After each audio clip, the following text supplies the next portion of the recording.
नमस्कार साथियों, स्वागत है आप सभी का आपके अपने परिवार एक मिनट क्लासेस। प्यारे साथियों, आरआरबी एएलपी सीबीटी 2 एग्ज़ाम 2025 साथियों अब 2 मई का एग्ज़ाम समाप्त हो चुका है, जिसमें साथियों अब तक फर्स्ट और सेकंड अब 2 मई में जितने भी शिफ्ट में आपका एग्ज़ाम हुए हैं उसके आधार पर साथियों ये एक्सपेक्टेड पेपर यानी कि जो अति महत्वपूर्ण जो साथियों आपका प्रश्न है यहाँ पर आपको कलेक्ट किए गए हैं, जो कि डायरेक्ट आपको इस तरीके से जो प्रश्न है वो आपको हमारे 2 तारीख के जो एग्ज़ाम है उसमें पूछे गए थे। उसके आधार पर ये साथियों पेपर आपका तैयार किया गया। तो जो भी साथियों अभी जितने भी साथी का हमारे एग्ज़ाम अभी होने बाकी है 6 तारीख को, तो उनके लिए क्लास आपका रामबाण साबित होने जा रहा है। ठीक है, तो क्लास में साथियों आप अंत तक बने रहेगा। प्रत्येक क्वेश्चन आपके एग्ज़ाम के दृष्टिकोण से महत्वपूर्ण रहने वाला है और प्रत्येक क्वेश्चन जिसमें साथियों आपका मैथ भी आएगा इसमें। ठीक है, तो सारा पेपर हम लोग कवर करने वाले हैं, मैथ का भी यहाँ पर देखने वाले हैं। उसके बाद आपका रीजनिंग और आपका जो बेसिक साइंस वाला पार्ट है वो भी हम लोग इसमें आज के इस क्लास में आपका कवर करने जा रहे हैं। तो क्लास में अंत तक बने रहने का जो है आप ज़रूर कोशिश कीजिएगा, जिससे कि आपको बहुत ज़्यादा हेल्पफुल, बहुत ज़्यादा मदद मिलने वाला है आपका एग्ज़ाम में। ठीक है, तो आइए देर न करते हुए क्लास को शुरू करते हैं। तो पहला ही क्वेश्चन साथियों आप देख सकते हैं कि ये रहा पहला क्वेश्चन, जिसमें आपको पूछा किया जा रहा है। तो पूछा जा रहा है साथियों कि 2 वर्षों में वार्षिक रूप से संयोजित चक्रवृद्धि ब्याज और समान ब्याज दर पर एक निश्चित राशि पर साधारण ब्याज का अंतर यहाँ पर कितना दिया है। तो यहाँ पर दिया है साथियों आपका 144। ठीक, 144%। तो आपको क्या बताना है, तो आपको बताना है कि वार्षिक ब्याज का दर क्या होने वाला है। तो साथियों जब भी आपको इस प्रकार का प्रश्न आपको देखने को मिले, ये कुछ हटके और नया टाइप का आपको प्रश्न अभी जब भी आपको देखने को मिलेगा, तो उसमें आपको क्या देखने को मिलता है कि उसमें आप कर देते हैं कि पी आर स्कोर अंतर बराबर साधारण ब्याज और चक्रवृद्धि ब्याज का अंतर बराबर पी आर स्कोर बाई 100 का स्कोर, ऐसे करते होंगे। अंतर बराबर क्या करते होंगे, पी आर स्कोर अपॉन 100 का स्कोर, यही करते होंगे। ठीक, इससे पहले आप यही करते आए होंगे। तो अब यही प्रश्न तो यही है, टाइप यही लगने वाला है, लेकिन इसमें कुछ साथियों जो आपको घुमाने के लिए यानी आपको छकाने के लिए यहाँ पर कुछ भाषा में आपको परिवर्तन कर दिया गया है। तो बस आपको वही समझने की आवश्यकता है। तो आइए देखते हैं इसमें लॉजिक यहाँ पर क्या लगा रहा है कि बोल रहा है कि 2 वर्षों में वार्षिक रूप से संयोजित चक्रवृद्धि ब्याज और साधारण ब्याज क्या है आपका, चक्रवृद्धि ब्याज और समान ब्याज दर पर निश्चित राशि, यहाँ पर साधारण ब्याज का अंतर जो है, अंतर राशि का कितना है, राशि का साथियों आपका 144% है। यहीं पर हम लोग का खेला हो रहा है, यानी कि साधारण ब्याज और चक्रवृद्धि ब्याज का जो अंतर है वो कितना है, वो आपका जो राशि है यानी कि मूलधन जो है, मूलधन का कितना है 144% है। वही हम लोग का क्या है, 2 वर्षों का साधारण ब्याज और चक्रवृद्धि ब्याज का आपका अंतर। तो आइए लिख देते हैं कितना दिया है सर, ये दिया है आपका कितना 144%।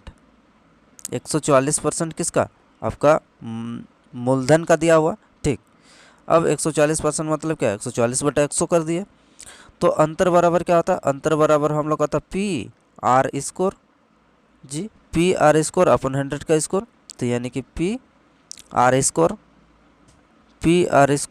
बाय 100 का स्कोर, ये तो आपको पता होगा।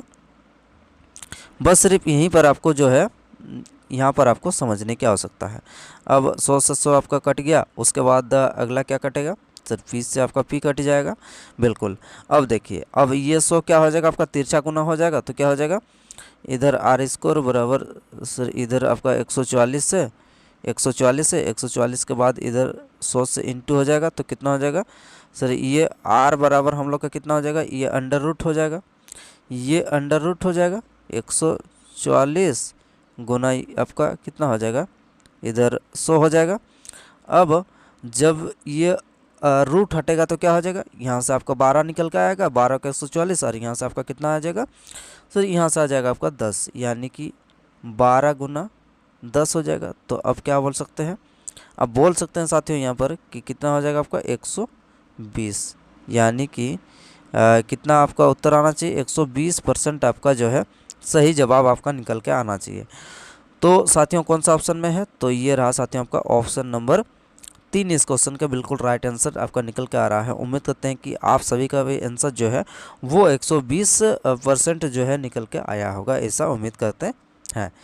तो साथियों ये जो प्रश्न है इसी प्रकार का प्रश्न आपको अब 2 तारीख को एग्जाम में पूछ लिए गए हैं। तो अब जब आपको कंसेप्ट तो पता है, लेकिन थोड़ा भाषा में जब आपको घुमा फिरा के आपको पूछ लिया जाता है तो अब जो है छका जाते हैं। तो बस आपको वही जो है आपका कंसेप्ट को बिल्डअप करना है। तो वो चीज़ जो है आप हमारे चैनल पर सारा कंटेंट को देख सकते हैं। इससे पहले हमारा एक पार्ट 1 आया है, वो भी आप जो है देख सकते हैं, जिससे कि आपको बहुत ज़्यादा हेल्पफुल मिलेगा। तो आइए, इसी तरह आप इस क्वेश्चन को आपने समझ लिया होगा। कोई भी दिक्कत होगा तो आप कमेंट बॉक्स में बताइएगा कि कहाँ पर आपको प्रॉब्लम है। तो चलिए आगे बढ़ते हैं और अगला क्वेश्चन देख लेते हैं। तो प्यारे साथियों, अगला प्रश्न आपके स्क्रीन पर कुछ इस प्रकार से आपसे क्या पूछा जा रहा है। सर यहाँ पर आपसे पूछा जा रहा है कि एक त्रिभुज में समकोण बनाने वाले समकोण बनाने वाली दो भुजाएं जिसमें कितना है 3 सेंटीमीटर और 4 सेंटीमीटर लंबी है। तो त्रिभुज के परिवृत्त का क्षेत्रफल क्या होगा, ये आपको बताना है। तो साथियों ये जो भाषा है, भाषा का खेला है।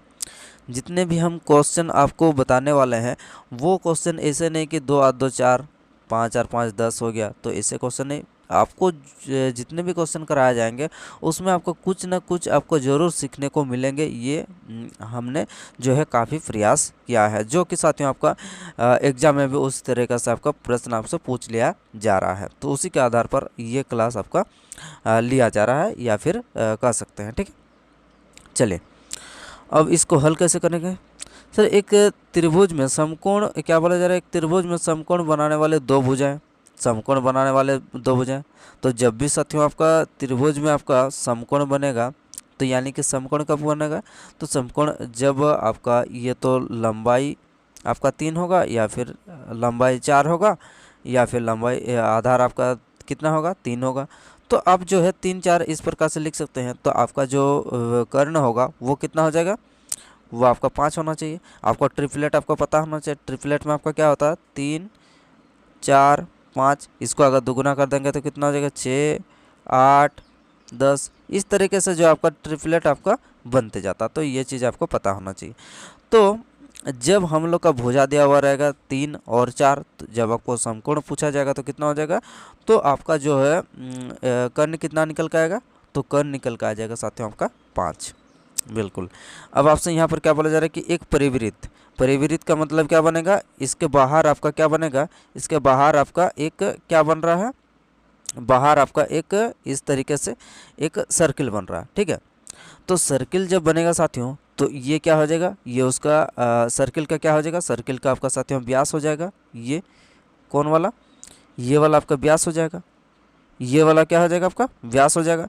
तो व्यास साथियों आपका अगर d बराबर आपका 5 है, ठीक, d बराबर अगर 5 है, तो आप r बराबर क्या लिख सकते हैं, r बराबर d/2, या फिर d बराबर 2r होता है। तो r बराबर क्या हो जाएगा आपका, r बराबर d/2, यानी कि क्या हो जाएगा आपका 5/2 होना चाहिए। बिल्कुल सर, ये तो हमारा क्या निकल के आया, ये हमारा साथियों आपका निकल के आ गया आपका r बराबर 5/2 निकल के आ गया। आइए अब इसके आगे हम लोग को क्या करना पड़ेगा, तो इसके आगे हम लोग को निकालना क्या है, तो आइए देख लेते हैं। एक झलक में निकालना है साथियों हम लोग का उस त्रिभुज का परिवृत्त का क्षेत्रफल आपको निकालना है। ठीक है, तो अब क्या करना पड़ेगा, तो सर त्रिभुज का क्षेत्रफल बराबर क्या होता है, क्षेत्रफल बराबर होता है आपका πr²। अब ये जो हम लोग का परिवृत्त निकल के आ गया, तो अब परिवृत्त का हम लोग का क्षेत्रफल निकालने बोल रहा है। तो परिवृत्त का क्षेत्रफल बराबर क्या होता है, ये परिवृत्त हो गया। अब इसका हम लोग का r भी पता चल गया। r कितना निकल के आया, सर r आपका यही निकल के आया है r। तो अब r हम लोग का निकल के आ गया, तो वृत्त का क्षेत्रफल बराबर क्या होता है, वृत्त का क्षेत्रफल बराबर होता है हम लोग का πr²। तो बस सिर्फ वहाँ पर हम लोग को बैठा देना पड़ेगा, तो हम लोग का पूरा जो उत्तर है वो निकल के आ जाएगा। अब चलिए बैठा देते हैं πr²। पाई को तो हम लोग का कितना लिखना पड़ेगा, सर पाई का मान आपको 22/7 लिखना पड़ेगा। पाई r², r कितना है सर, ये 5/2, 5/2 ये हो गया जी। अब क्या करना पड़ेगा, तो सर अगर हम लोग इसको क्या करना पड़ेगा, इसको हम लोग अगर कर देते हैं कि चलिए अब काटापीटी कर देते हैं। तो काटने से हम लोग का क्या निकल के आएगा सर, इससे अगर काट देते हैं तो कितना हो जाएगा, वृत्त का क्षेत्रफल आपका पाई आर स्क्वायर 6.25। चलिए अब 2 से कितना बार में कटेगा, 2 11, 2 से आपका 11 बार में कट जाएगा, जिससे 2 से आपका 11 बार में कट जाना चाहिए। 2 से 11 हो गया। अब अगला क्या हो जाएगा, अगला हो जाएगा साथियों आपका, यानी कि हाँ, अब हमारे पास कितना निकल के आएगा, 5 5 25, 25 गुना 11 करना पड़ेगा, यानी कि 11 गुना आपका कितना हो जाएगा, 11 गुना आपका 25 हो जाएगा। और यहाँ पर कितना हो जाएगा, 7 दूनी यहाँ पर 14। अच्छा, अगर इसको हम लोग ऐसे करते हैं, हाँ इसको अगर साथियों हम लोग कुछ इस तरीके से अगर कर देते हैं तो हमें लगता है अच्छा यहाँ पर जो है, हाँ चलिए अब इसको 22/7 नहीं लिखते हैं, इसको हम लोग पाई रहने देते हैं, पाई रहने देते हैं। तो पाई रहने देने से हम लोग को क्या हो जाएगा, और ज़्यादा आसान होगा। किस तरीके से आसान होगा, तो पाई आर स्क्वायर होता है, तो यानी कि इधर कितना हो जाएगा, 25/4 हो जाएगा, 25/4 हो जाएगा। अब साथियों 25/4 हो जाएगा, पाई तो हम लोग का ऑलरेडी है, तो इधर पाई लग जाएगा। अब कितना हो जाएगा, तो इसको अगर भाग देते हैं तो कितना हो जाएगा, 4 छक 24 हो जाएगा। अब उसके बाद क्या हो जाएगा, 4 छक 24 के बाद ये जो है हमारा निकल के आ जाएगा, 4 छक 24 के बाद अब कितना बचा, 1 बचा, तो यानी कि 25 हो जाएगा। तो इतना पाई होना चाहिए, आंसर में है क्या हम लोग का इतना पाई, 6.25 पाई है क्या, 6.25 पाई। तो यहाँ पर साथियों ये जो प्रश्न है, इस प्रश्न में आपका पाई लगना बेहद ही ज़रूरी है, नहीं तो फिर हम लोग का आंसर जो है वो नहीं निकल के आ सकता है। तो यानी कि सभी में जो है आप इसको पाई पाई यहाँ पर ऐड कर सकते हैं कि सभी में ही हम लोग का यहाँ पर जो है पाई का टर्म यहाँ पर निकाला गया है, ठीक है। तो यानी कि 6.25 इसका क्या निकल के आएगा, 6.25 साथियों आपका इसका सही उत्तर निकल के आ जाएगा वर्ग, यानी कि वर्ग मीटर स्क्वायर या फिर मीटर स्क्वायर कह सकते हैं, सेंटीमीटर स्क्वायर, ठीक है। तो ऑप्शन नंबर क्या हो जाएगा, ऑप्शन नंबर 4 इस क्वेश्चन का बिल्कुल राइट आंसर आपके लिए निकल के आ जाएगा, ठीक। चलिए तो आगे बढ़ते हैं और अगला क्वेश्चन देख लेते हैं। अगला प्रश्न क्या आपसे पूछ रहा है, बोला जा रहा है साथियों यहाँ पर ये जो प्रश्न है ये आपका समय काम से रिलेटेड हम लोग का प्रश्न है। इस क्वेश्चन से भी आपको बहुत ज़्यादा साथियों आपका कंसेप्ट बिल्डअप हो जाएगा और आपका प्रैक्टिस भी हो जाएगा। तो आइए इस क्वेश्चन को हल करते हैं और समझते हैं कि यहाँ पर आपका उत्तर जो है वो क्या निकल के आता है। ये बहुत ज़्यादा मायने रखता है। सर ए और बी एक कार्य को कितने समय में पूरा करते हैं, 12 दिन में पूरा करते हैं। हालांकि ए को कार्य पूरा होने से कुछ दिन पहले आपका छोड़ना पड़ता है, ठीक है, छोड़ना पड़ा, और इसीलिए कार्य को पूरा करने में कुल कितने समय लगे हैं, कुल 16 दिन लगे हैं।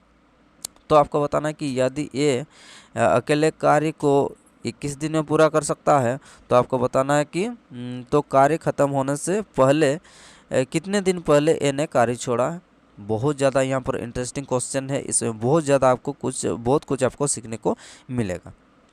क्या करना पड़ेगा सर, ए और बी कितने समय लगा रहे हैं एक कार्य को करने में, तो ए और बी साथियों आपका 12 दिन में पूरा करते हैं, बिल्कुल सर। अगला क्या बोल रहा है कि ये 21 दिन में कार्य को पूरा कर सकता है, जी बिल्कुल सर। ये कितना दिन में पूरा कर सकता है, अकेले कर रहा तो 21 दिन में पूरा कर रहा है। अब इसका एलसीएम क्या हो जाएगा, यहाँ से हम लोग का टोटल काम जो है वो निकल के आ जाएगा सर। 12 7 84 और 21 चौके 84, 12 7 84 हो गया और 21 कितना हो जाएगा, 21 चौके 84 हो जाएगा, बिल्कुल सर। 21 चौके 84 और 12 7 84 आपका निकल के आ गया है। अब क्या करना पड़ेगा सर, अब उसके बाद यहाँ से हम लोग आपका कैपेसिटी निकाल लेते हैं। ए का अगर कैपेसिटी कितना है, 4 है, तो अब ए और बी का मिला कर हम लोग का कितना टोटल 7 है, तो हम लोग बोल सकते हैं सर बी का आपका 3 निकल के आएगा। तो बी का क्षमता हम लोग का 3 निकल के आ गया है। अब करना क्या पड़ेगा, अब हम लोग को ये देखना पड़ेगा कि उन्होंने कुल कितने 16 दिनों तक जो है इसी तरह आपका काम किया है, जी 16 दिन के बाद यहाँ पर क्या बोला जा रहा है कि इसीलिए कार्य को पूरा होने में कुल 16 दिन लगते हैं। यानी कि अब जब साथियों हम लोग का ये काम छोड़ दिया है तो तब हम लोग का कितना समय लग रहा है, ये काम छोड़ने के बाद आपका 16 दिन लग रहा है। तो यानी कि हम लोग क्या कर सकते हैं कि साथियों अब जो है बी पूरा काम क्या होगा, बिल्कुल सर, यानी कि बी हम लोग का पूरा काम क्या होगा। तो बी कितना दिन काम किया, बी आपका पूरा 16 दिन काम किया होगा, बिल्कुल सर। तो बी का क्षमता कितना है, बी का क्षमता हमारे पास आपका 3 उपलब्ध है और ये जो है पूरी 16 दिन काम किया, यानी कि पूरा काम ख़त्म होने तक ये बी काम हम लोग का किया। यानी कि अब क्या बोल सकते हैं, बी ने टोटल कितने काम किए हैं, इससे हम लोग का निकल के आ जाएगा। तो 16 48 हो जाएगा। तो यानी कि साथियों हम लोग का बी जो है 16 दिन में कितना काम किया है, 16 दिन में आपका 48 काम किया। यानी कि टोटल में से अगर हम लोग टोटल काम में से आपका 48 को माइनस कर देंगे तो हम लोग का कितना काम निकल के आ जाएगा, 14 से साथियों आपका 8 जाएगा तो कुछ 6 हो जाएगा। अब उसके बाद यहाँ पर बचा कितना, यहाँ पर बचा आपका 7, 7 से 4 जाएगा तो आपका 3 जो है ये आपका शेष आपका काम बच रहा। यानी कि बी अकेले जो है 16 दिन में कितना काम कर रहा है, वो आपका 48 काम कर रहा है। उसके बाद आपका जो बचा है वो बचा हुआ काम को कौन कर रहा है, बचा हुआ जो काम है उसको साथियों आपका किसने करा होगा, बचा हुआ जो काम है उसको साथियों आपका ए ने करा होगा। ए का क्षमता कितना, ए का क्षमता आपका 4 है। तो अब 4 9 में 36, यानी कि हम लोग क्या बोल सकते हैं, हम लोग बोल सकते हैं साथियों कि ए जो है ए आपका 9 दिन काम किया है, उसके बाद वो क्या क्या है आपका छोड़ के चला गया है। तब जो है अब बी को कितना, बी को पूरे 16 दिन काम करना पड़ रहा है। तो 16 दिन अगर 16 दिन में 48 काम किया है तो साथियों आपका जो बचा हुआ काम है वो कितना काम किया होगा, वही काम तो कौन किया होगा, वही काम तो आपका ए नहीं किया होगा। तो ए जो है उस काम को करने में कितना समय लग रहा है, उसको काम को करने में आपको 9 दिन का समय लग रहा है। कौन सा ऑप्शन में आपका 9 दिन है, 9 दिन आपका बिल्कुल ऑप्शन नंबर आपका सी बिल्कुल राइट आंसर आपके लिए निकल के आ जाएगा। उम्मीद करते हैं कि यह कंसेप्ट आपको क्लियर हो चुका होगा, इससे बहुत कुछ आपको सीखने को मिला होगा। चलिए तो इसी तरह आगे बढ़ते हुए हम लोग अगले प्रश्न पर चलते हैं और अगला क्वेश्चन देख लेते हैं साथियों। अगला प्रश्न आपसे स्क्रीन पर पूछा क्या जा रहा है, एक बार पढ़ लीजिए। आइए समझते हैं यहाँ पर। तो ये पाइप एंड सिस्टम का प्रश्न है, नल टंकी का, ये इससे भी प्रश्न जो है आपका पूछ लिए जा रहे हैं। तो ये भी हमने जो है आपका कलेक्शन में कलेक्ट किए हैं। चलिए पाइप ए एक भरे हुए टंकी को कितने समय में खाली कर सकता है, तो 28 घंटे में आपका खाली कर सकता है। ये आपका खाली करने वाला टंकी है, कितना में खाली कर रहा है सर, ये 28 घंटे में खाली कर रहा है, ठीक। अब जबकि पाइप बी खाली टंकी को कितने समय में भर रहा है, सर ये 35 में भर रहा है। यानी कि इसको भरने में कितना लग रहा है, 35, ये आपका भरने वाला है, इसीलिए इसको हम लोग क्या बोल सकते हैं, इसको हम लोग जोड़ का सिंबल दिखा सकते हैं, इसको हम लोग जोड़ का सिंबल दिखा सकते हैं जी। अब क्या बोला जा रहा है आपसे कि भरे टैंक से आरंभ, हाँ मतलब टंकी भरा हुआ है, अब उसके बाद आपका शुरू किया जा रहा है कि करते हुए यदि एकांतर क्रम में एकांतर रूप से यहाँ पर पाइप ए और बी को 1 घंटा के लिए आपको चालू किया जाता है तो टैंक को खाली होने में कितना समय लगेगा। तो खाली होगा या भरेगा ये तो आपको पता चल गया होगा, क्योंकि यहाँ पर जो खाली करने वाला यहाँ पर जो क्षमता है यहाँ पर 28 घंटे में ये खाली कर रहा है, और इसको जबकि भरने में आपको 35 घंटे लग रहा है। तो यानी कि इससे हम लोग को क्या पता चल रहा है कि इससे पता चल रहा है कि साथ में आपका जो खाली करने वाला टैंकी है वो ज़्यादा स्पीड में खाली कर रहा होगा, और भरने वाला का टाइम अगर ज़्यादा लग रहा तो वो कम के स्पीड से यहाँ पर भर रहा है, बिल्कुल। यानी कि अंततः हम लोग का जो निष्कर्ष है वो क्या निकल के आएगा, वो हम लोग का खाली ये होने वाला है, बिल्कुल। चलिए अब इससे हम लोग क्या करते हैं, इससे हम लोग का जो है आपका टोटल जो है आपका निकल के आ जाएगा कुल। तो इससे हम लोग का कुल निकल के आ जाएगा टंकी का हम लोग का जो भी साथियों आपका क्या बोलेंगे कैपेसिटी है। तो इसका एलसीएम कितना हो जाएगा सर, यहाँ पर 28 और 35 का अगर हम लोग एलसीएम निकाल देते हैं तो कितना हो जाएगा, चलिए 7 4 28 हो जाएगा। और 7 5 आपका 35 हो जाएगा। जी सर, यानी कि 4 5 20 और 7 दूनी 14, यानी कि कितना हो जाएगा आपका 140 हो जाना है एलसीएम। तो अब अगर 140 अगर एलसीएम हो गया सर, यहाँ पर 28 का कितना टाइम हो रहा सर, 7 4 28 यानी कि 5 हो जाएगा। अब बी का कितना हो जाएगा 35, यानी कि 7 5 35, तो बी का कैपेसिटी आपका कितना हो जाएगा सर, बी का कैपेसिटी आपका 4 हो जाएगा। बिल्कुल, अब हम लोग के यहाँ से कैपेसिटी जो है निकल के आ चुका है। ए का कितना, ए खाली कर रहा है आपका 5 के स्पीड से खाली कर रहा है, और बी आपका भर रहा है 4 के स्पीड से। तो अंततः हम लोग का क्या हो जाएगा आपका खाली होने वाला है। ठीक है, ये तो हम लोग को पता चल गया। अब क्या करना पड़ेगा सर, इसको एकांतर क्रम में अगर हम लोग क्या करते हैं, एक छोड़ना और बंद करना चालू करते हैं, तो हम लोग का कितना समय लगेगा टंकी को खाली होने में, ये हम लोग को बताना है। जी सर, अब अगर ये 1 घंटा में, ये 1 घंटा में कितना साथी आपका ये कर रहा है, खाली कर रहा है 5 खाली कर रहा है सर। ये जो है 1 घंटा में, इससे थोड़ा लिख देते हैं, ये 1 घंटा में कितना साथियों आपका ये कर रहा है, खाली कर रहा, 5 खाली कर रहा। और भी इसी तरह आपका 1 घंटा में कितना आपका भर रहा है सर, ये 4 भर रहा है, ये आपका खाली कर रहा है और ये 4 भर रहा है। यानी कि अब यहाँ पर 1 और 1 यानी कि 2 घंटा में हम लोग क्या बोल सकते हैं सर, 2 घंटा में हम लोग का ये आपका खाली कर रहा है, ये आपका भर रहा। तो यानी कि दोनों का अगर ऐड कर देंगे तो कितना हो जाएगा -5 और ये +4। तो यानी कि हम लोग का 1 घंटा में साथियों यहाँ पर कितना, सॉरी 2 घंटा में हम लोग का कितना खाली हो रहा, 2 घंटा में साथियों आपका 1 खाली हो रहा। हम लोग टोटल कितना खाली करना है, 140 खाली करना है। बिल्कुल सर, 140 हम लोग का खाली करना है। अब हम लोग का 2 घंटा में कितना खाली हो रहा है, तो 2 घंटा में आपका एक ही भाग जो आपका खाली हो रहा है टंकी का। अब हम लोग को कितना खाली करना है, 140 खाली करना। तो आप क्या करते हैं, चलिए अब हम लोग इधर, हाँ अब अगर इधर साथियों हम लोग कितना करते हैं, 135 से गुना कर देते हैं। इधर अगर हम 135 से गुना करते हैं तो इधर भी आपको 135 से गुना करना पड़ेगा। जी सर, 135 से आपको लेफ़्ट साइड भी हमने गुना कर दिया और राइट साइड भी हमने गुना कर दिया। उसके बाद क्या करेंगे, चलिए अब इसको गुना करने के बाद आपका कितना निकल के आएगा सर, इधर आपका 135 दूनी 270 हो जाएगा।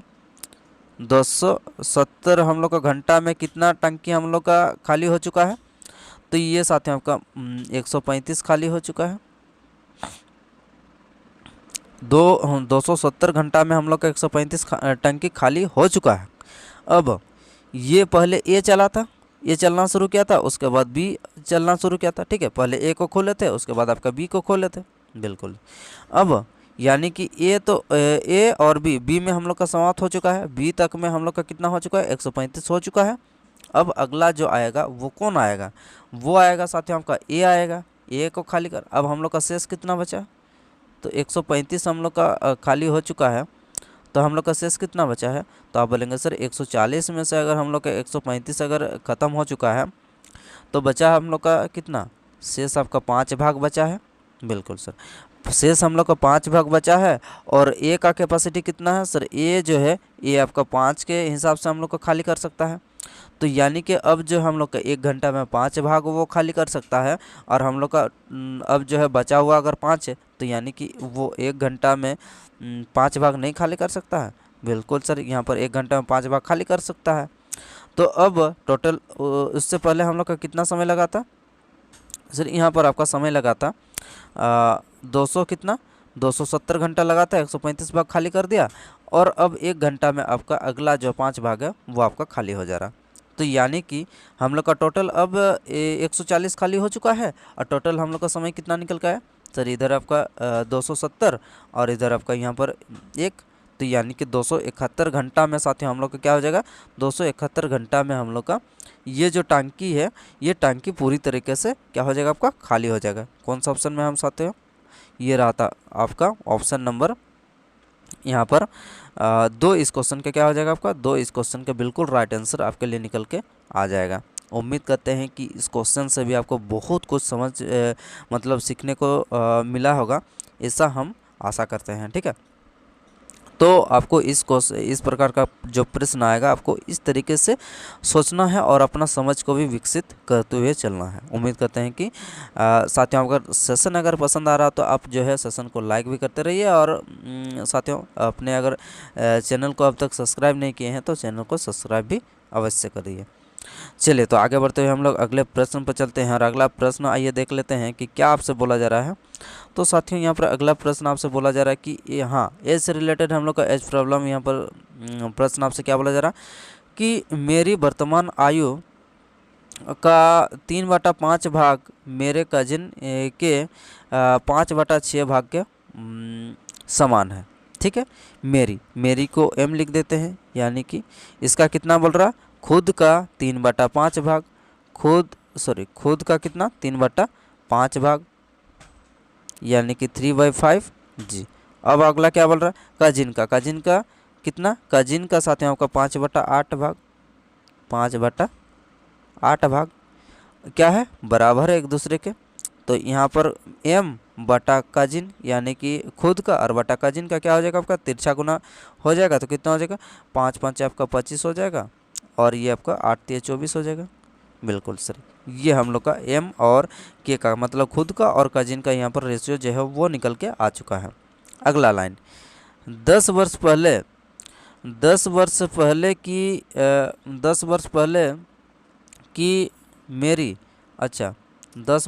की मेरी की आयु 4 वर्ष बाद उसकी आयु के बराबर होगी। क्या बोला जा रहा है आपसे, अगला कि 10 वर्ष पहले की आयु मेरी के, हाँ तो इसको अगर हम लोग मान लेते हैं कि ये 25x और ये आपका 24x मान लेते हैं। अब उसके बाद क्या बोल रहा है कि 10 वर्ष पहले मेरी, यानी कि अब कितना है, अब ये 25x है, इससे 10 वर्ष पहले, और उसके बाद अगला हम लोग का क्या बोल रहा है कि यहाँ पर 4 वर्ष बाद उसके मतलब क्या, ये 24 जी सर, यानी कि 24 का अगला क्या बोला जा रहा है आपसे, अगला साथियों आपका 4 वर्ष बाद ना 5/6 भाग, ठीक है 5/6 भाग हो गया था, तो 3 छक 18, सॉरी यहाँ पर अब एक चीज़ 5/6 भाग बोला है ना, गलती कर रहे हैं, 5/6 भाग, यानी कि 5/6 होगा तो कितना हो जाएगा 3 छक 18 होगा। बिल्कुल, यानी कि इधर हम लोग का क्या हो जाएगा अब 4 वर्ष बाद, यानी कि अब क्या करना पड़ेगा, ये कितना है, ये हम लोग का साथ में हमको 18x है, 18x में अब कितना करना पड़ेगा 4 वर्ष बाद, 4 वर्ष बाद के यहाँ पर क्या हो जाएगा आपका बराबर हो जाएगा, ये आपसे बोला जा रहा है। अब क्या करना पड़ेगा, चलिए अब यहाँ से हम लोग हल करते हैं तो कितना हो जाएगा सर, ये 18 इधर आ जाएगा तो कितना हो जाएगा 18 7 आपका 25 होता है, यानी कि 7x हो जाएगा, और ये जो 10 है उधर चला जाएगा तो अब कितना हो जाएगा आपका प्लस हो जाएगा, यानी कि 10 और 4 14 हो जाएगा। अब 7 दूनी 14 हो गया, तो अब हमारे पास कितना निकल कर आएगा, x बराबर आपका 2 निकल कर आएगा, जाहिर सी बात है। अब आपसे क्या बोला जा रहा है कि मेरी वर्तमान आयु कितनी है, तो मेरी की वर्तमान आयु कितना हो जाएगा सर, मेरी यहाँ पर मेरी का यहाँ पर रेशियो क्या है, मेरी का रेशियो हमारे पास यहाँ पर उपलब्ध कितना है, तो यहाँ पर साथ में आपका 50 है, सॉरी 25 है, तो यहाँ पर क्या हो जाएगा 25x बराबर आपको क्या करना होगा, तो यहाँ पर 25 को ना 2 कर देना होगा, तो कितना आ जाएगा आपका मेरी का जो आयु है वो कितना हो जाएगा आपका वर्तमान में साथियों आपका 50 वर्ष। बिल्कुल इस क्वेश्चन का राइट आंसर आपको लिए निकल के आ जाएगा। तो उम्मीद करते हैं कि इस क्वेश्चन का जवाब भी आपने सही दिए होंगे, कितना हो जाएगा आपका 50, बिल्कुल राइट आंसर। अगला प्रश्न, चलिए अगला क्वेश्चन साथियों आपका मिश्रण से रिलेटेड हम लोग का प्रश्न है। आइए इस क्वेश्चन को हल करते हैं और समझते हैं कि यहाँ पर जो है उत्तर है वो क्या निकल कर आता है आपका। बोला जा रहा है कि 80 लीटर मिश्रण, क्या बोला जा रहा है आपका 80 लीटर मिश्रण में दूध और पानी का अनुपात कितना है सर, ये 27 और 5 है। अब 3 और 1 के अनुपात में यहाँ पर दूध और पानी के मिश्रण को प्राप्त करने के लिए कितना अतिरिक्त पानी मिलाना पड़ेगा, ये हमें बताना है आपको। चलिए निकालते हैं, बनाते हैं। यहाँ पर मिल्क और क्या है, मिल्क और यहाँ पर वाटर का रेशियो कितना है सर, ये 27 और ये आपका 5 का अनुपात में है। अब क्या करना होगा आपको 3:1 के अनुपात में बनाने के लिए, 3:1 अनुपात हम लोग को बनाने के लिए आपको क्या करना पड़ेगा, यहाँ पर मिश्रण में साथियों आपको कितना अतिरिक्त पानी मिला रहा, यानी कि यहाँ पर हम लोग को पानी मिलाया जा रहा है। तो अगर पानी अगर हम लोग साथियों यहाँ पर मिला रहे हैं, पानी मिला रहे हैं, तो आपका दूध का अनुपात सेम होना चाहिए। जी बिल्कुल सर, दूध का अनुपात आपका सेम होना चाहिए। अब यहाँ पर दूध का अनुपात ऊपर में 27 है, तो ये भी आपका 27 रहना चाहिए। अब यहाँ पर कितना रेशियो में यहाँ पर बढ़ रहा सर, यहाँ पर पहले आपका 5 था, अब ये बढ़ के कितना हो रहा, 9 हो रहा। तो यानी कि 4 रेशियो में हम लोग का यहाँ पर बढ़ रहा है। बिल्कुल सर, 4 रेशियो आपका बढ़ रहा है। अब पहले हम लोग का मिश्रण कितना था, पहले मिश्रण हम लोग का साथियों आपका 80 लीटर था, ठीक है, दूध और पानी का मिश्रण।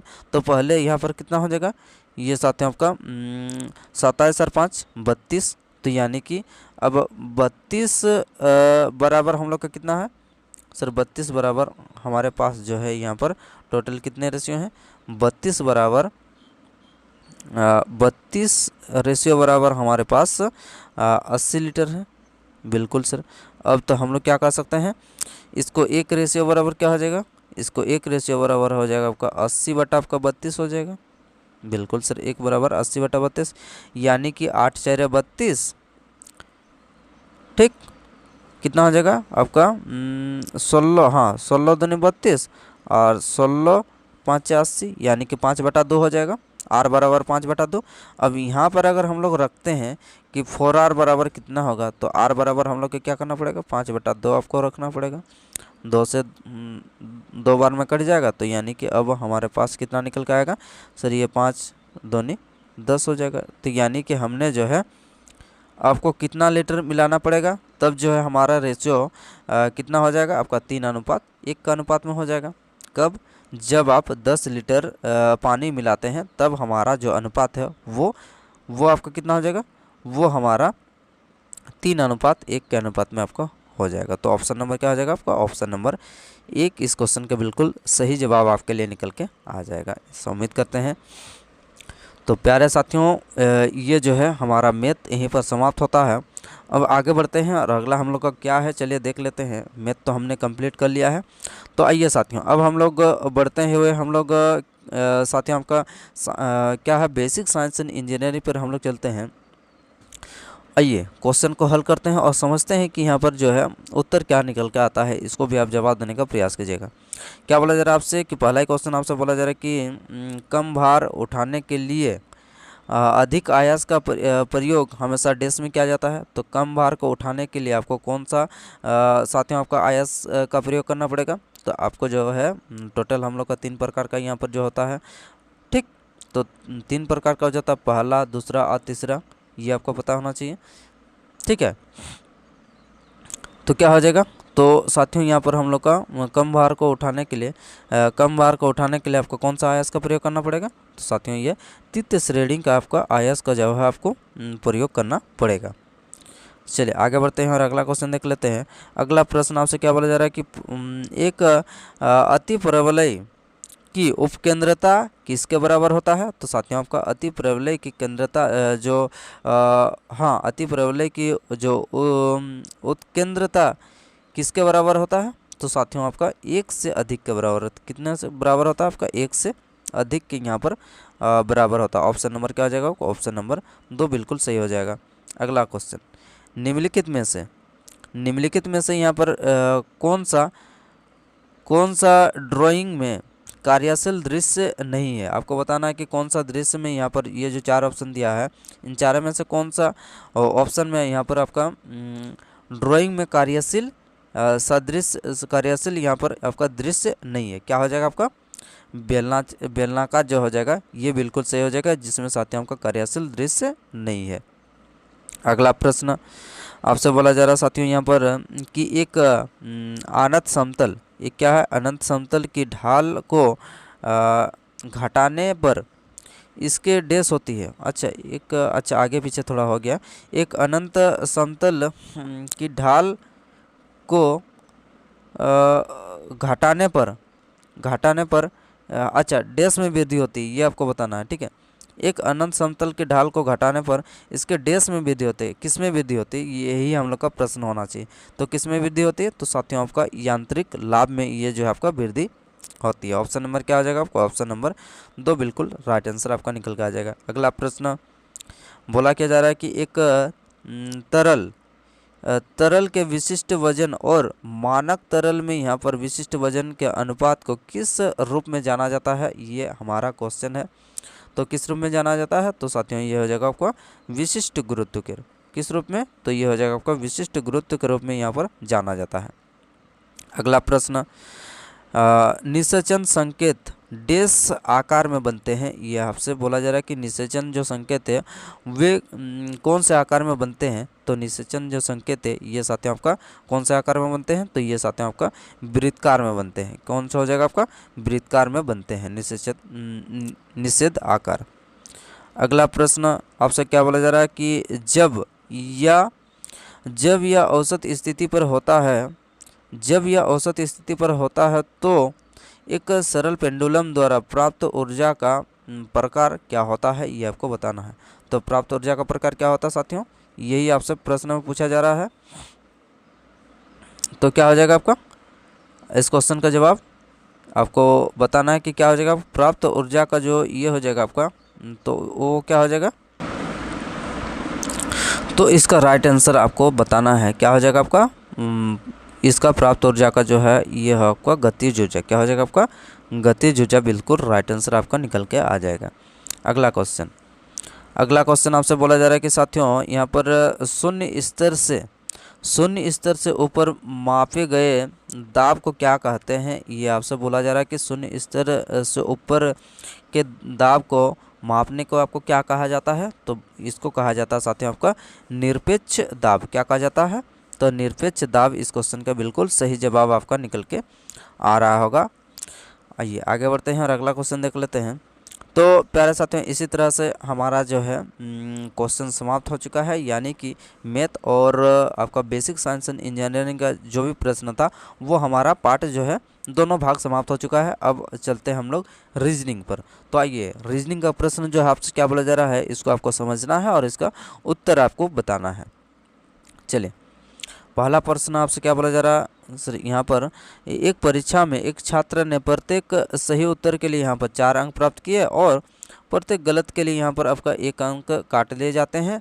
यदि उन्होंने जो है आपका सभी 75 प्रश्न हल किए हैं तो कुल कितने अंक ला रहा है, तो कुल अंक यहाँ पर साथियों का 50 अंक आपका प्राप्त कर रहा है। तो आपको बताना है कि सही तो उसके द्वारा सही हल किए गए प्रश्नों की संख्या आपको बताना है जी। अब सही कितना क्या है ये तो हम लोग को पता नहीं है, तो क्या करना पड़ेगा आपको, राइट को हम लोग मान लेते हैं कि वो सही क्या है x, और अब अगर सही क्या है x तो गलत कितना क्या होगा आपका 75 में से सही को हम लोग घटा देते हैं तो हम लोग का कितना हो जाएगा, वो हम लोग का गलत वाला आ जाएगा। बिल्कुल सर। अब चलिए अब सही के लिए उसको कितना अंक मिल रहा है, तो सही करने के लिए उसको प्रत्येक में यहाँ पर आपका साथियों 4 अंक मिल रहा है। ठीक, अब गलत में आपको कितने काट लिए जाते हैं, तो साथियों यहाँ पर गलत में जो आपका प्रत्येक में 1 अंक काट लिए जाते हैं। अब हम लोग का टोटल कितना अंक प्राप्त कर रहा है, 125 अंक यहाँ पर प्राप्त कर रहा है। तो यानी कि जितना आपका टोटल सही क्या है और अब जितना गलत क्या है, गलत में से 1 अंक काट लिए जाते हैं, तो इसका अंतर जो है वो कितना आ रहा, 125 आ रहा। तो अब जब हल करते हैं तो यहाँ से कितना निकल के आएगा सर, ये अंदर चला जाएगा तो कितना हो जाएगा -75 हो जाएगा, और ये प्लस कितना हो जाएगा, प्लस आपका x हो जाएगा, बराबर कितना हो जाएगा 125। तो अब क्या करना पड़ेगा, ये 4x और ये x, यानी कि अब हमारा कितना हो जाएगा 5x बराबर ये 75 उस पर चला जाएगा तो क्या हो जाएगा सर 75 चला जाएगा तो आपका जोड़ हो जाएगा, यानी कि 125 में 75 को ऐड कर देंगे तो कितना हो जाएगा सर यहाँ पर 200 हो जाएगा। अब 5 कितना बार में कटेगा, तो सर यहाँ पर 5 4 20 यानी कि 40 बार में हम लोग का कट जाएगा। तो अब x बराबर हमारे पास कितना निकल के आया, तो x बराबर हम लोग का साथियों आपका 40 निकल के आया। तो हमने जो है यहाँ पर x किसको माना था, x माना था आपका जो राइट वाला सबको, यानी कि सही हमने कितने प्रश्न किए हैं वो हमें नहीं पता था और हमें निकालना था वही x। तो अब जो है x हमारा कितना निकल के आया 40। तो वही हम लोग का क्या हो जाएगा, यानी कि 40 प्रश्न इससे जो है उसने सही किए थे। ठीक, तो हम लोग का सही ये निकालना था, क्या हो जाएगा आपका ऑप्शन नंबर 2 इस क्वेश्चन का बिल्कुल सही जवाब निकल कर आना चाहिए। उम्मीद करते हैं कि आपका भी आंसर 2 ही निकल कर आया होगा, यानी कि ऑप्शन नंबर 2 40। आगे बढ़ते हैं और अगला क्वेश्चन देख लेते हैं। अगला प्रश्न आपसे क्या बोला जा रहा है साथियों, यहाँ पर अगला प्रश्न आपसे बोला जा रहा है कि ये कथन और निष्कर्ष का प्रश्न है। आइए इस क्वेश्चन को समझते हैं और उत्तर देने का प्रयास करते हैं कि क्या इस क्वेश्चन का सही जवाब निकल के आना चाहिए। चलिए तो पढ़ना शुरू करते हैं। कथन में आपसे बोला जा रहा है कि बाज़ार में पेट्रोल की कीमतों में आसमान छू रही है, तो इसका निष्कर्ष आपसे क्या निकल कर आ रहा है। बोला जा रहा है कि साथियों आपका पेट्रोल एक दुर्लभ वस्तु बनती जा रही, ये कोई हो ही नहीं सकता। यहाँ पर पेट्रोल एक दुर्लभ वस्तु बनती जा रही है जिस वजह से आपका आसमान छू रहा है, इससे नहीं हो सकता। इसका कोई और भी वजह हो सकता है कि अब पेट्रोलियम का जो आयात है उस पर आपका कुछ टैक्स ज़्यादा लग रहा होगा, या फिर अब सरकार उस पर ज़्यादा इन्वेस्टमेंट नहीं करना चाहती है। अब इलेक्ट्रिसिटी पर जो है सौर ऊर्जा पर, इस सब पर आपका काम करना चाहती है, तो ये भी हो सकता है। अगला क्या बोला जा रहा है आपसे कि लोगों को एक जैविक ईंधन का प्रयोग करना चाहिए। अब इससे कोई रिलेटेड नहीं। अब यहाँ पर बाज़ार में पेट्रोल की कीमतों आसमान छू रही है और यहाँ पर क्या बोल रहा है, लोगों को जैविक ईंधन का प्रयोग करना चाहिए। ये कोई बात हुआ, इससे कोई रिलेटेड है, ये रिलेटेड नहीं कर रहा है। क्या हो जाएगा आपका, ना तो आपका 1 होगा ना ही आपका 2 होगा। कौन सा ऑप्शन में है, चलिए देख लेते हैं साथियों। तो ऑप्शन नंबर कहाँ पर, जहाँ पर हम लोग का ना तो 1 ना ही 2 बिल्कुल राइट आंसर हो जाएगा। कौन सा ऑप्शन, तो ऑप्शन नंबर हम लोग का 3 इस क्वेश्चन का बिल्कुल राइट आंसर निकल के आया जाएगा। ना तो 1 ना ही 2 आपका निष्कर्ष अनुसरण करता है। अगला क्वेश्चन, अगला प्रश्न आपसे पूछा जा रहा है साथियों, ये कैलेंडर से रिलेटेड हम लोग का प्रश्न है कि 11 अगस्त 2004 को शुक्रवार है। तो बोला जा रहा है आपसे कि यहाँ पर 11 फरवरी 2006 को कौन सा दिन होगा, ये हमें बताना है। तो साथियों यहाँ पर हम लोग को 11 अगस्त 2004 से हम लोग का 2006 पर चलना पड़ेगा जी। अब अगर ऐसे करते हैं कि 11 अगस्त 2004 से हम लोग एक काम करते हैं कि 11 अगस्त 2000 हम लोग 5 पर चल जाते हैं, उसके बाद हम लोग अगला वहाँ से चलेंगे। बिल्कुल, चलिए अब अगर 11 अगस्त 2005 को हम लोग निकालना चाहेंगे तो क्या हो जाएगा, एक साल से दूसरे साल पर चलते हैं तो आपका एक दिन बढ़ता है। तो यानी कि साथियों आपका 11 अगस्त 2005 को कौन सा बार हो जाएगा, शुक्रवार से अगला आपका शनिवार हो जाएगा। बिल्कुल सर, अब ये हमारे पास जो है शनिवार निकल के आ गया। 11 अगस्त 2005 को शनिवार था। अब यहाँ से हम लोग आगे बढ़ते हैं। अब अगस्त के बाद आपका कितना हो जाएगा, सितंबर, यानी कि अगस्त में हम लोग का 11 तारीख हो चुका है। अब 11 अगर हो चुका है 11 अगस्त में, तो अब हम लोग का अगस्त में और कितने दिन बचे हैं सर, अगस्त महीना हम लोग का 31 दिनों का होता है। तो अब यहाँ पर अब जो है 20 दिन बचा है। अगस्त के बाद क्या हो जाएगा आपका सितंबर। सितंबर महीना में हम लोग का साथियों कितने दिन का होता है, सितंबर महीना आपका 30 दिन का होता है। तो यहाँ पर हम लोग का विषम दिन कितना हो जाएगा, अब यहाँ पर 2 विषम दिन निकल कर आ जाएगा। ठीक, अब अगस्त सितंबर हो गया, अगस्त हो गया, सितंबर हो गया, अक्टूबर आपका 31 आता है। तो यहाँ पर विषम दिन कितना हो जाएगा आपका 31 को अगर 7 से डिवाइड करते हैं तो हम लोग का रिमाइंडर कितना निकल के आएगा सर, यहाँ पर 3 निकल के आएगा। यानी कि अगस्त, सितंबर, अक्टूबर, नवंबर और ये रहा आपका दिसंबर तक हम लोग पहुंच चुके हैं। अब उसके बाद जनवरी, यानी कि अब ये जो है हमारा 2005 का सारा साल यहाँ पर ख़त्म हो, यानी कि सारा महीना ख़त्म हो गया है। अब इसके बाद जो हम लोग शुरू करने वाले हैं वो 2006 का शुरू करने वाले हैं। 2006 में आपका जनवरी में विषम दिन कितना होता है सर, ये 31 दिन होता है। तो विषम कितना हो जाएगा आपका 3 दिन विषम हो जाएगा। और अगला हम लोग को निकालना है यहाँ पर कितना दिन, 11 फरवरी तक जाना है। तो हो गया, अब हम लोग के ये कंप्लीट हो चुका है। अब एक तो आप क्या कर सकते हैं, अब इसको जोड़ के भी 7 से डिवाइड कर सकते हैं, या फिर इसका सम जो आ रहा है आपका 7 7 उसको हम लोग काटते जाएंगे। जैसे कि यहाँ पर देख लीजिए एक बार काटने का तरीका क्या होता है। जैसे कि 3 और 2 5 हो गया, 5 और 2 7, तो ये 7 से भाग देंगे तो ये 7 से कट जाएगा। अगला 11 और 3 आपका 14 हो जाएगा। बिल्कुल सर, 14 हो गया। अब क्या हो जाएगा हम लोग का, अब अगला देखते हैं। तो अगला अगर हम लोग देखेंगे तो साथियों आपका कितना हो जाएगा, हाँ, तो यहाँ पर देखिए अब ये 20 और कितना है 3 है, यानी कि 23 है। 23 को अगर 7 से डिवाइड करते हैं तो हम लोग का रिमाइंडर कितना निकल के आएगा, 7 3 21 और साथ ही आपका 2 रिमाइंडर निकल के आ रहा है, यानी कि विषम दिन हम लोग का अब एक्स्ट्रा कितना दिन हो रहा, एक्स्ट्रा आपका 2 दिन हो रहा। तो अब जो है शनिवार में हम लोग यहाँ पर अगर 2 दिन ऐड कर देंगे तो वो हम लोग का उत्तर निकल कर आना चाहिए, यानी कि शनिवार के बाद रविवार सोमवार। तो क्या हो जाएगा साथियों आपका, तो 11 फरवरी 2006 को कौन सा बार हो जाएगा, तो 11 फरवरी 2006 को हमारा क्या हो जाएगा आपका मंडे। बिल्कुल राइट आंसर आपका निकल के आ जाना चाहिए। चलिए अब कौन सा ऑप्शन में हम लोग के साथियों आपका मंडे दिया है, तो यहाँ पर आप देख सकते हैं कि ऑप्शन नंबर यहाँ पर 3 इस क्वेश्चन का बिल्कुल राइट आंसर आपके लिए निकल के आ रहा है। ऑप्शन नंबर 3 बिल्कुल सही जवाब आपका सोमवार सही जवाब हो जाएगा। उम्मीद करते हैं कि इस क्वेश्चन का जवाब जो है आपका भी बिल्कुल सही निकल के आया होगा, सोमवार। चलिए आगे बढ़ते हुए हम लोग अगले प्रश्न पर चलते हैं। और अगला प्रश्न साथियों आपके स्क्रीन पर ये रहा, जो कि क्या है, क्लॉक से संबंधित प्रश्न है। तो साथियों अब जो है 2 तारीख का आपका शिफ्ट में क्लोज, यानी कि 2 तारीख का साथियों आपका जो एग्ज़ाम हुआ, जिसमें आपका क्लॉक का प्रश्न आपसे पूछा नहीं गया है, लेकिन हो सकता है कि आगे आपका आने वाले टाइम में क्षेत्र का आपसे पूछ लिया जाए, ऐसे भी तो हो सकता है। ठीक, तो उसी के हिसाब से हमने जो है यहाँ पर आपके लिए क्लॉक का भी प्रश्न यहाँ पर लेकर आ गए हैं। क्या बोला जा रहा है आपसे कि 3:25 पर एक घड़ी की मिनट और घंटे की सुई के बीच का आपको कोण बताना है। तो जब भी साथियों आपका मिनट और घंटे के बीच में आपसे कोण अगर पूछा जाएगा तो क्या करना पड़ेगा, आपको एक फार्मूला पता होना चाहिए कि कितना होना चाहिए। आपको फार्मूला कौन सा पता होना चाहिए, 11 आपका 2m, 11/2m माइनस ये 30h, ये आपको पता होना बेहद ही ज़रूरी है। यानी m का मतलब मिनट और h का मतलब घंटा। चलिए 11/2, m का मतलब क्या होता है, मिनट होता है, तो मिनट में हम लोग को 25 बैठाना पड़ेगा, और h का मतलब घंटा। ठीक है, सॉरी यहाँ, हाँ, तो यहाँ पर हम लोग को पहले 3 दिया है ना, तो 3, और h में आपको क्या बैठाना पड़ेगा, अरे यार, यहाँ पर 3 और h में आपको 3 बैठाना पड़ेगा, बिल्कुल।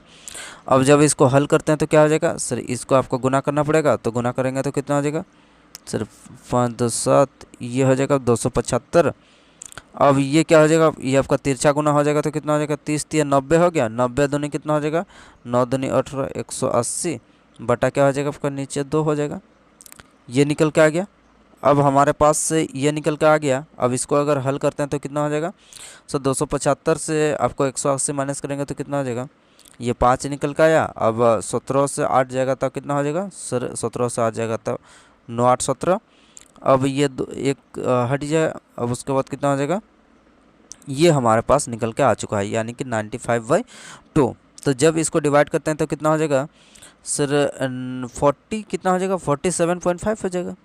क्या आपका 47.5 इस क्वेश्चन का क्या हो जाएगा आपका बिल्कुल राइट आंसर, यानी कि 47.5 डिग्री हम लोग का इस क्वेश्चन का बिल्कुल राइट आंसर निकल के आ जा रहा होगा। ठीक है, तो ये चीज़ आपको ध्यान रखना है कि 11/2m माइनस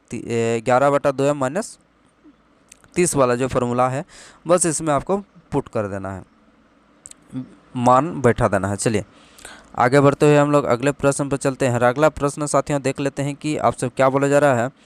प्रश्न आपसे बोला जा रहा है कि यहाँ पर 3 से 19 हो रहा है, 2 से 7 हो रहा है, अगला आपका 5 से अगला जो है क्वेश्चन मार्क, ये क्या होने वाला है ये आपको बताना है। क्वेश्चन बड़ा ही इंटरेस्टिंग है, बस इसको ध्यान से आपको देखना है, तसल्ली से आपको देखना है। चलिए अब क्या करते हैं सर, एक काम करते हैं, पहला जो हम लोग का ये 3 से आपको 19 पर चलना है, तो क्या करना पड़ेगा, कुछ ज़्यादा ही हम लोग का यहाँ पर अंतर देखने को मिल रहा। तो एक काम करते हैं साथियों, आपका 3 का क्या करते हैं, 3 का अगर क्यूब करते हैं सर, 3 का अगर हम लोग क्यूब करते हैं तो कितना हो जाएगा सर, 3 को क्यूब हम लोग का 27 निकल के आता है जी। अब उसके बाद क्या करते हैं, अब हम लोग जो 3 है, 3 से हम लोग क्या करते हैं, -1 कर देते हैं। कॉन्सेप्ट को देखिए गया, यहाँ पर लॉजिक जो है बड़ा ही इंटरेस्टिंग लग रहा है। अब क्या करते हैं, 3 से 1 माइनस कर दिए, अब इसका भी हम लोग क्या करते हैं, क्यूब कर देते हैं, तो कितना हो जाएगा सर, ये 2 का क्यूब कितना हो जाएगा, 8 हो जाएगा। बिल्कुल सर, 2 का क्यूब कितना निकल के आया, 2 का क्यूब हमारे पास जो है 8 निकल के आया। अब जब इसका अंतर हम लोग निकालते हैं, इन दोनों का अंतर, तो कितना हो रहा सर, 19 8 आपका 27 हो रहा। बिल्कुल सर, ये लॉजिक हम लोग का यहाँ पर लग रहा है। लॉजिक बड़ा ही इंपॉर्टेंट है, इसको आप नोट डाउन भी करते चलेगा। जो भी आपको नए लॉजिक आपको देखने को मिलेगा उसको आपको नोट डाउन भी करते चलना है। उसी तरीके से हम लोग क्या करते हैं सर, 2 का क्यूब आपको करना पड़ेगा। 2 का क्यूब करना हो जाएगा तो 2 का क्यूब हमारा 8 हो जाएगा। और उसके बाद आपका क्या हो जाएगा, आपका 2 माइनस क्या करना पड़ेगा, 2 माइनस 1 का आपका क्यूब करना पड़ेगा। चलिए, अब 2 का क्यूब हम लोग के पास 8 निकल के आ चुका है। और उसके बाद आपका 1 का क्यूब कितना हो जाएगा, 1 का क्यूब आपका 1 ही होता है तो कितना हो जाएगा, यहाँ पर 7 निकल के आ रहा है। तो लॉजिक हम लोग का पूरा क्लियर हो चुका है, साफ़ हो चुका है। अब क्या करना पड़ेगा, अब हम लोग को निकालना है। किसका निकालना है, तो अब 5 से अगला आपका क्या होगा वही हम लोग को निकालना है। सर एक काम करते हैं, 5 का क्यूब तो आपको करना ही पड़ेगा। 5 का क्यूब आपने कर दिया, उसके बाद 5 माइनस 1 का आपको क्यूब करना पड़ेगा। बिल्कुल, यानी कि 5 का क्यूब कितना हो जाएगा, 125 हो जाएगा। और यहाँ पर 4 का क्यूब कितना हो जाएगा सर, 4 का क्यूब आपका 64 हो जाएगा। अब जो निकल के आएगा वही हमारा उत्तर निकल के आ जाएगा। 5 से 4 गया 1 हो गया, 12 से 6 गया तो कितना हो जाएगा आपका 6, यानी कि 61 इस क्वेश्चन के क्या हो जाएगा, 61 को साथियों आपका इस क्वेश्चन का बिल्कुल राइट आंसर आपके लिए निकल के आ जा रहा है। ठीक है, ऑप्शन नंबर 4 इस क्वेश्चन का बिल्कुल सही जवाब आपके लिए निकल के आ जाएगा। चलिए, तो आगे बढ़ते हुए हम लोग अगले प्रश्न पर चलते हैं। अगला प्रश्न साथियों देख लेते हैं कि क्या है। तो अगला प्रश्न आपसे क्या पूछा जा रहा है साथियों, तो अगला प्रश्न आपसे पूछा जा रहा है कि यहाँ पर हाँ, तो ये साथियों डायरेक्शन का आपका प्रश्न है। आइए इस क्वेश्चन को हल करते हैं और समझते हैं कि आपका उत्तर जो है वो क्या निकल के आता है। क्या बोला जा रहा है आपसे कि एक व्यक्ति बिंदु एक से चलना शुरू करके वो क्या करता है, वाई तक पहुँचने के लिए वो दक्षिण की ओर 20 मीटर चलता है। चलिए, क्या करता है वो दक्षिण की ओर साथियों आपका 20 मीटर चलता है। जी सर, 20 मीटर चल दिया। फिर वहाँ से क्या करता है, फिर वहाँ से वो बायां मुड़ता है लेफ़्ट साइड। तो लेफ़्ट साइड क्या हो जाएगा आपका, इधर मुड़ेगा, उसका लेफ़्ट साइड उधर हो जाएगा, हम लोग का राइट जो होगा उसका लेफ़्ट हो जाएगा। अब क्या कर रहा है वो बिंदु जेड पर पहुँच रहा है। ये बिंदु क्या है, उसका जेड है। जेड तक पहुँचने के, अच्छा नहीं नहीं नहीं नहीं, क्या बोला, बायां मुड़कर क्या कर रहा है, अच्छा चल दिया। वहाँ से वो बायां मुड़कर वह जेड तक पहुँचने के लिए क्या कर रहा है, वो 25 चलता है। बाएं जेड तक पहुँचने के लिए कितना, अच्छा यहाँ पर जेड होगा, जेड तक पहुँचने के लिए क्या कर रहा है वो, जेड तक पहुँचने के लिए इधर जो है उसको 25 चलना पड़ रहा। फिर उसके बाद अगला यहाँ तक पहुँच गया, चलना पड़ रहा। फिर वहाँ से वो जो है बायां मुड़ता है और पी तक पहुँचने के लिए साथियों का फिर से कितना चल रहा है, 20 चल रहा। तो यानी कि अब जो है, अब कितना चल रहा है, ये पी तक पहुंचने के लिए साथियों उसको अब जो है कितना चलना पड़ रहा, 20 चल रहा पड़ रहा। तो आपको क्या बताना है, ये तो हम लोग का हो चुका। अब बिंदु x से z के बीच की न्यूनतम दूरी हम लोग का कितना होगा, ये हम लोग को बताना। x से हम लोग का चलना शुरू किया था, ये हम लोग का। अब z कहाँ है, तो z हम लोग का यहाँ पर है, ये आप देख सकते हैं। तो अब हम लोग का x और z के बीच में न्यूनतम दूरी हम लोग का निकालना है। तो क्या करना पड़ेगा, x और z के बीच में यानी कि न्यूनतम दूरी ये होगा। तो अब हमारे पास यहाँ पर नीचे आपका आधार 25 है और ये आपका कितना है, लंब आपका साथियों कितना है, तो लंब आपका 20 है। तो अब आसानी से हम लोग निकाल सकते हैं। तो इसमें हम लोग क्या पाइथागोरस लगा देते हैं। सर कर्ण स्क्वायर बराबर क्या होता है, कर्ण स्क्वायर बराबर हम लोग का कर्ण स्क्वायर बराबर क्या हो जाएगा, कर्ण स्क्वायर बराबर हमको लंब स्क्वायर जोड़ा आधार स्क्वायर, यानी कि सॉरी 20 का स्क्वायर, हाँ चलिए 20 का स्क्वायर कितना हो जाएगा आपका, 20 का स्क्वायर हो जाएगा साथ में आपका 400। और इधर कितना हो जाएगा, 25 का 625। जी सर, अब इनको जोड़ देंगे तो कितना हो जाएगा, 6 और 400 यानी कि 6 4 10 यानी कि 10 25 हो जाएगा। ये जब ये स्कोर इधर आ जाएगा तो क्या आ जाएगा आपका, अंडर रूट हो जाएगा। बिल्कुल सर, यानी कि अब साथियों 10 25 किसी का ये होता है क्या, स्कोर होता है क्या, ये आपको बताना है कि 10 25 किसी का स्कोर क्यूब होता है क्या। तो साथियों अगर इसका जवाब जो है 9 का कितना होता है, सॉरी 30 का कितना, 30 का हम लोग का 900 होता है। 31 का कितना होता है, 931 होता है। 32 का कितना होता, तो सर यहाँ पर 32 का हमारा जो है स्कोर है, 32 का स्कोर कितना होता, तो 32 का स्कोर साथियों आपका 10 24 होता है। 10 24 होता है 32 का स्कोर। अगर 10 24 होता है, हम लोग का यहाँ पर दिया कितना गया है, दिया है साथियों आपका कितना दिया है, तो यहाँ पर आप बोलेंगे यहाँ पर 10-25 दिया है, तो यहाँ पर अगला जो हमारा साथियों होगा तो वो कितना हो जाएगा, 32 से थोड़ा अधिक होगा, यानी कि 32 दशमलव क्या हो जाएगा आपका समथिंग हो जाएगा।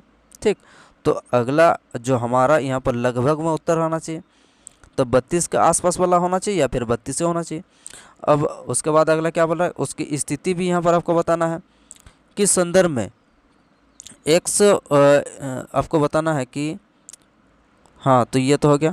अब बिंदु x के संदर्भ में व्यक्ति के अंतिम स्थिति कहाँ है, x के संदर्भ में हम लोग का व्यक्ति के अंतिम स्थिति कहाँ है, तो व्यक्ति के अंतिम स्थिति साथियों हम लोग का यहीं तो है, x के संदर्भ में कहाँ पर है, पूरब में है।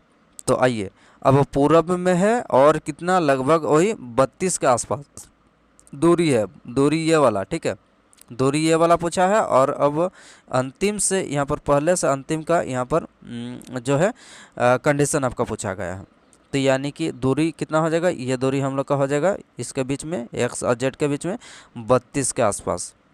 चलिए, अब यहाँ पर आप देख सकते हैं कि 32 के आसपास यहाँ पर, तो 32 से दिया हुआ लगभग आपका उत्तर आ रहा। और क्या हो रहा है यहाँ पर, तो यह साथ ही आपका 32 और पूर्व में क्या हो जाएगा, आपको ऑप्शन नंबर 3 इस क्वेश्चन का बिल्कुल राइट आंसर आपका निकल के आ रहा है। ठीक है, तो प्यारे साथियों क्लास कैसा लगा एक बार कमेंट बॉक्स में ज़रूर कमेंट करके बताइए। और साथियों अगर सेशन अगर पसंद आया तो आप जो है लाइक भी करते रहिए, और लाइक भी करते जाइएगा, और अपने दोस्तों के साथ इस क्लास को शेयर भी करते जाइए चलिए, ताकि आप इस क्लास का जो है लाभ आपके साथी भी ले सकें। तो आपने अगर हमारे चैनल को सब्सक्राइब नहीं किए हैं तो चैनल को आप साथियों सब्सक्राइब भी कर लीजिए, ताकि आपको इस तरीके से आपको जो भी आपका क्लास है वो आपको उपलब्ध रेगुलर बेसिस पर आपको कराते रहेंगे, और कराते रहे भी हैं। ग्रुप डी का आपका क्लास चल भी रहा है रेगुलर बेसिस पर, तो आप उसको जो है कंटिन्यू लेते भी रहिए। तो चलिए फिर आगे हम लोग इसी तरीके से आगे हम लोग अगला जो है साथियों नेक्स्ट क्लास हम लोग लाने का प्रयास करेंगे। तो आपका लाइक शेयर से हमें मोटिवेशन मिलता है, तो आप लाइक भी करते चलिएगा, जिससे हमें मोटिवेशन जो है वो बना रहा है। तो चलिए फिर अगले हम लोग नेक्स्ट क्लास में मिलते हैं साथियों, धन्यवाद।